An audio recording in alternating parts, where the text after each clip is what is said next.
তিনি সর্বপ্রথম বাবরি মসজিদে শাবল চালিয়েছিলেন, কিন্তু ভাগ্যের কি খেল, মুসলমানদের মসজিদ ভেঙে নিজেই আবার কালেমা পড়ে মুসলমান হয়ে যান। বলছি 1992 সালের 6 ডিসেম্বর ভারতের অযোধ্যায় বাবরি মসজিদ ধ্বংসের ঘটনায় যুক্ত থাকা বলবীর সিং এর কথা। গণমাধ্যমের প্রতিবেদন অনুযায়ী তিনি মসজিদের গম্বুজে উঠে প্রথম আঘাতকারীদের একজন ছিলেন। এই ঘটনায় অংশ নেয়ার পর থেকেই তার ব্যক্তিজীবনে নেমে আসে তীব্র অস্থিরতা ও অশান্তি। ধ্বংসযজ্ঞ থেকে ফিরে এসে তিনি কঠোর অনুশোচনায় ভুগতে শুরু করেন।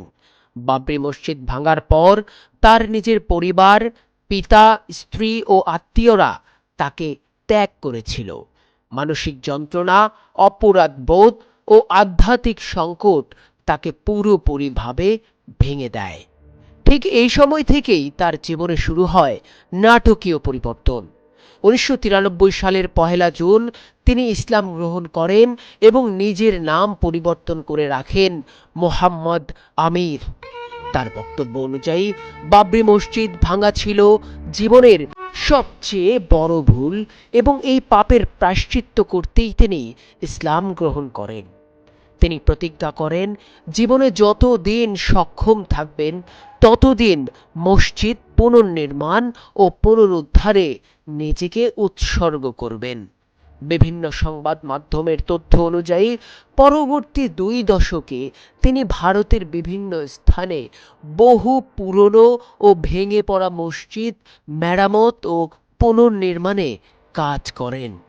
কিছু রিপোর্টে বলা হয় তিনি প্রায় 90 থেকে 100টিরও মতো মসজিদ পুনর্নির্মাণে অংশ নেন, যদিও এই সংখ্যা যাচাইযোগ্য সরকারি নথিতে নিশ্চিত নয়।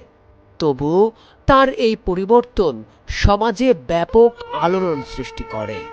একজন উগ্র কর সেবক থেকে নমুসলিম হয়ে ওঠা এবং পরে ধর্মীয় পুনর্গঠনে নিজের জীবন উৎসর্গ করা, এই ঘটনাকে অনেকেই দেখছেন মানবিকতার বড় উদাহরণ হিসেবে। তবে তার অতীত ও বর্তমানকে কেন্দ্র করে বিতর্ক কম হয়নি।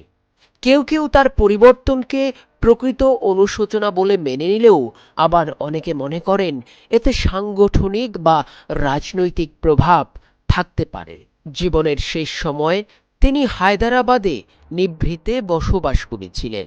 2021 সালের 23 জুলাই হায়দ্রাবাদের বিন সৌধা এলাকায় তার ভাড়া বাসা থেকে তার রহস্যজনক মৃতদেহ উদ্ধার করা হয়। স্থানীয় পুলিশের মতে মৃত্যুটি সন্দেহজনক, যদিও পরিষ্কারভাবে কোনো সিদ্ধান্তে পৌঁছানো যায়নি।